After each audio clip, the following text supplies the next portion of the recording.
When people think of social media, they usually think of it as a way to communicate with friends or family or interact with close loved ones around the world. Some people even use it to stay updated on current events or recent news. However, there is another side to it, and it isn't as harmless as it seems. A lot of people, especially young teens, unknowingly put themselves in risk simply by using social media.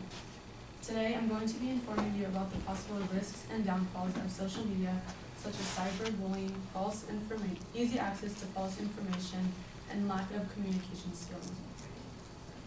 Cyberbullying is pretty self-explanatory. It's basically just bullying over the internet behind a screen. So by sitting behind the screen, users are able to freely say whatever they want without any consequences. Majority of the time, they tend to insult and bully others without anyone knowing who's behind the screen, because they have the ability to create fake pages or have like an anonymous page. A perfect example would be Ask FM, and that's just a really popular website where users are able to ask questions anonymously, so without anyone knowing who's asking the question. Michelle Ham, a researcher in pediatrics at the University of Alberta, stated, "There were consistent associations between exposure to cyberbullying and increased likelihood of depression." So this is an example of the website Ask FM.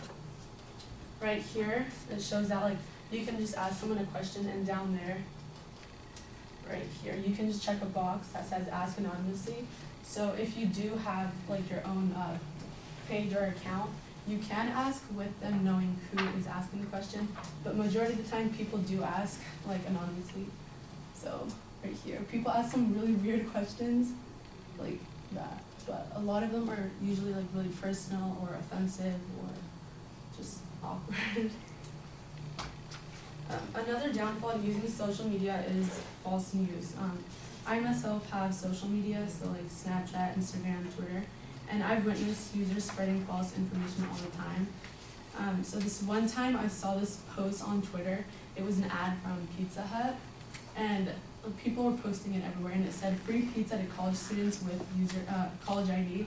And so I got really excited, and this one day after school, because I pass Pizza Hut every day going home, and I left my money at home, so it was perfect. I was starving, so I go to Pizza Hut after school, and I go and I'm like, hey, can I have like a small pizza? And they're like, yeah, sure, your total is blah, blah, blah. And I was like, oh, here's my ID. And they were like, oh, okay, like, what am I gonna do with that? And so they told me that they're not doing it, and that they noticed that people were spreading it around, and it was just false, so it was false hope.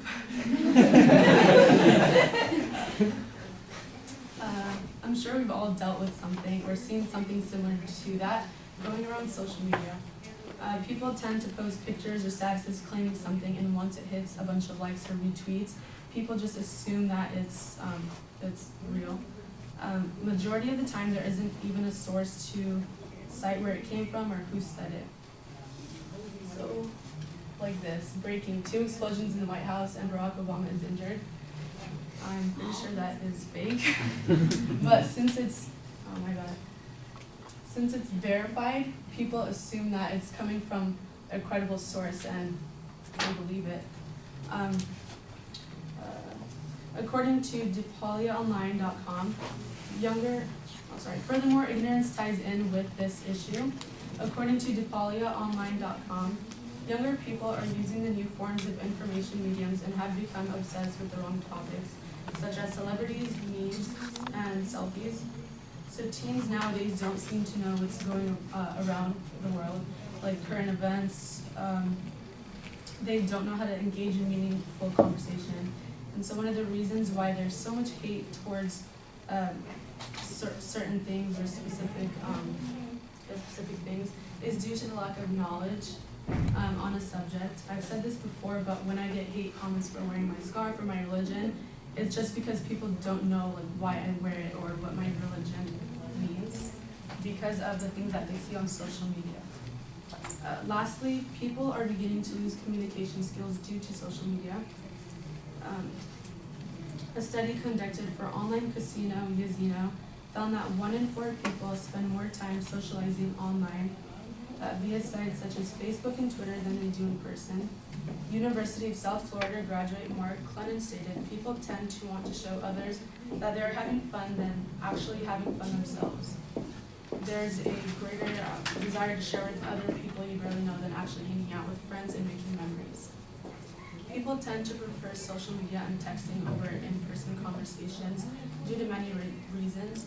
They're able to respond on their own time or even ignore messages. It's quick and fun and easy. It's less awkward than talking face-to-face majority of the time. So we aren't putting our valuable social skills to use anymore, and it's affecting the way we communicate. In conclusion, social media is fun. It's also addicting and can affect us in the long term without us even knowing it. It comes with its risks and downfalls that we can avoid. We're slowly using our social skills and becoming ignorant unconsciously. The only way to prevent or help with these problems is to put down our phones, read a book, or even have a normal conversation face to face.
All right, the idea of social media and the thesis that you have, those are pretty clear. There's an excellent preview. On content, I thought you had some interesting examples, some a little bit of statistical information, a little bit of testimony information to support the points that you're talking about. So content-wise, I think that you did some nice research and got it into the speech in appropriate spots.